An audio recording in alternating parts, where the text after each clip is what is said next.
नमस्कार।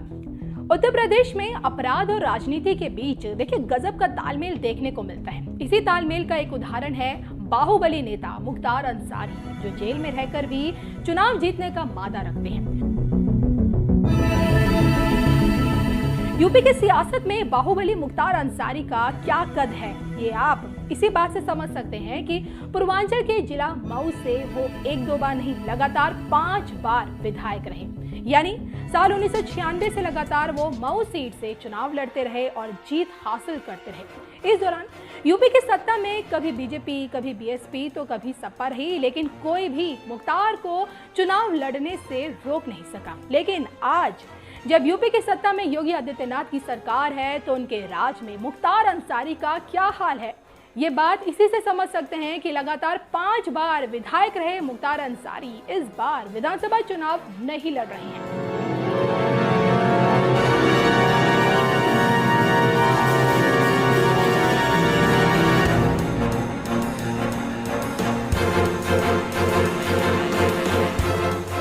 मुख्तार अंसारी पर तमाम केस दर्ज होने के बावजूद सपा और बसपा किस कदर उन पर प्यार लुटा रही है, ये आप इसी बात से समझ सकते हैं कि बीएसपी के टिकट पर मुख्तार अंसारी 2 बार चुनाव लड़े और दोनों ही बार विधायक बनकर विधानसभा पहुंचे। जबकि साल 2012-2017 के चुनाव में भी मुख्तार अंसारी चुनाव लड़ते रहे और इस दौरान यूपी में सपा सरकार थी। और आज जब यूपी में योगी आदित्यनाथ है, तो मुख्तार अंसारी जेल में बंद है और विधानसभा चुनाव से भी दूरी बना ली है उन्होंने। अब मुख्तार अंसारी ने अपनी पारंपरिक सीट मऊ से इस बार अपने बेटे अब्बास अंसारी को चुनाव लड़ाने का फैसला किया है, और वो भी ओम प्रकाश राजभर के सुहेलदेव भारतीय समाज पार्टी के टिकट पर, क्योंकि कुछ ही दिनों पहले ओपी राजभर ने बांद्रा जेल जाकर मुख्तार अंसारी से मुलाकात की थी। और इसी दौरान ये बताया जा रहा था कि भाई मुख्तार अंसारी ने राजभर से हाथ मिला लिया है, और जिसके चलते राजभर ने अब उनके बेटे को उन्हीं के सीट से चुनाव वो लड़ाना चाहते हैं।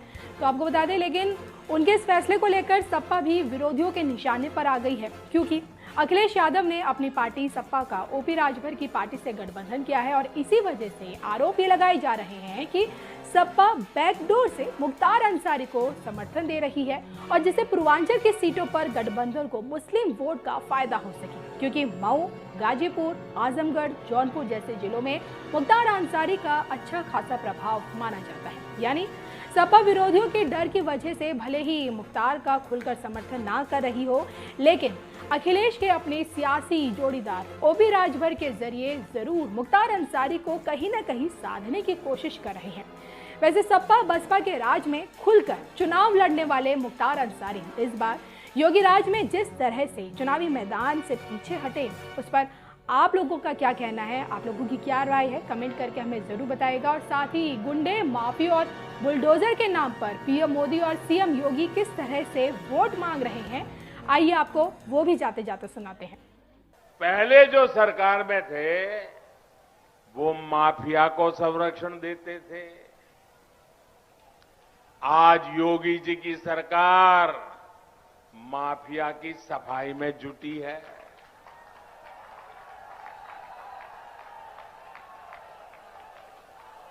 तभी तो यूपी के लोग कहते हैं फर्क साफ है।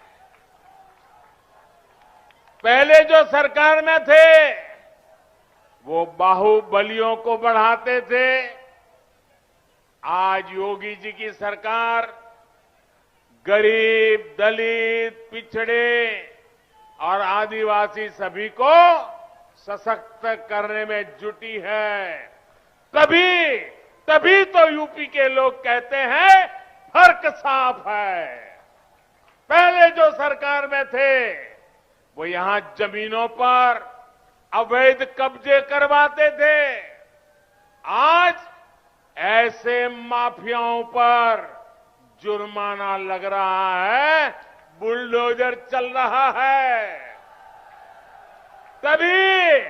तभी तो यूपी के लोग कहते हैं फर्क साफ है।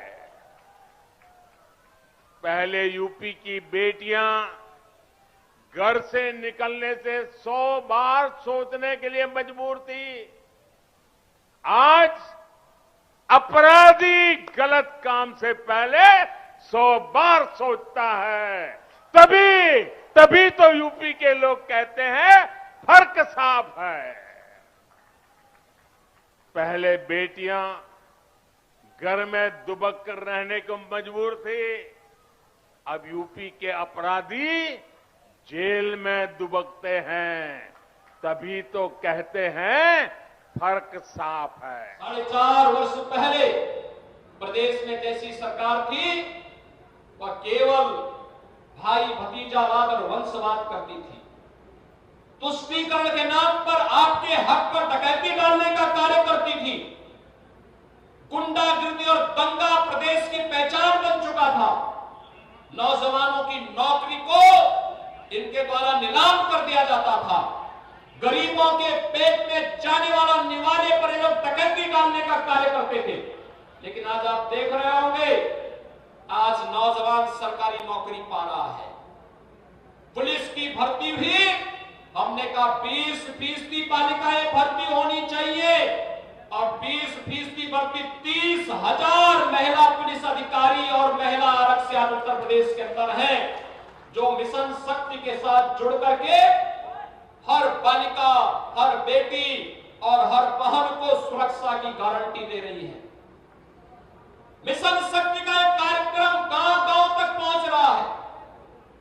वहां पर महिला बूथ बना करके महिलाओं के कल्याण से जुड़ी हुई योजनाओं का लाभ गांव के अंदर दिलाने के लिए जागरूकता भी पैदा कर रही है। कन्या सुमंगला योजना क्या है, सामूहिक विवाह की योजना क्या है, निराश्रित महिला पेंशन की योजना क्या है, इन सभी योजनाओं का लाभ उपलब्ध कराने की कार्रवाई भी उनके द्वारा न केवल सुरक्षा का बल्कि सम्मान और स्वावलंबन के साथ कैसे जीवन आगे बढ़ाया जाता है, यह कार्य भी किया। लेकिन साथ साथ प्रदेश के नौजवानों को नौकरी उनकी योग्यता और क्षमता के अनुसार 4.5 लाख नौजवानों को प्रदेश के अंदर नौकरी मिली है। भाइयों बहनों, पहले ये नौकरी गिरवी रख दी जाती थी। एक परिवार नौकरी निकलती थी, उसके परिवार के सभी सदस्य नौकरी को गिरवी पर रख करके जगह जगह वसूली करने के लिए निकल पड़ते थे। आज कोई नौकरी को नीलाम करने का प्रयास करेगा तो नौकरी तो नहीं नीलाम कर पाएगा, अपने घर को जरूर नीलाम करवा देगा। पहले माफिया सत्ता का संचालन करते थे और सत्ता इनकी शागिर्द बन करके इनके सामने तुम दबा करके चलती थी। आज इन माफिया और अपराधियों के घरों पर अवैध कमाई पर जब सरकारी बुलडोजर चलता है तो आप भी देखते होंगे कि माफिया उत्तर प्रदेश की धरती को छोड़ने के लिए मजबूर होते हैं। और हर एक माफिया के लिए हमारा यही संदेश भी है कि अगर गरीब का, किसान का, व्यापारियों का अगर जीना हराम करोगे तो सरकार तुम्हारा जीना हराम कर देगी। और सरकार पूरी मजबूती के साथ कानून का राज होगा। इस बात को केवल कहेगी नहीं, इसको करके भी दिखाएगी और सरकार ने ये प्रदेश के अंदर करके दिखाया है। और आज भाइयों बहनों, आप सबसे मैं यही कहने के लिए आया हूं, हमने नौकरी भी दी। अभी हमारी लगभग 90,000 नौकरियां और आ रही है। हर दिन कुछ न कुछ नौकरियों के परिणाम आ रहे हैं, नियुक्ति पत्र दिए जा रहे हैं। इस सिफारिश पे नहीं, योग्यता के आधार पर प्रदेश के नौजवानों को सम्मान देने का सरकार का कार्यक्रम का भी हिस्सा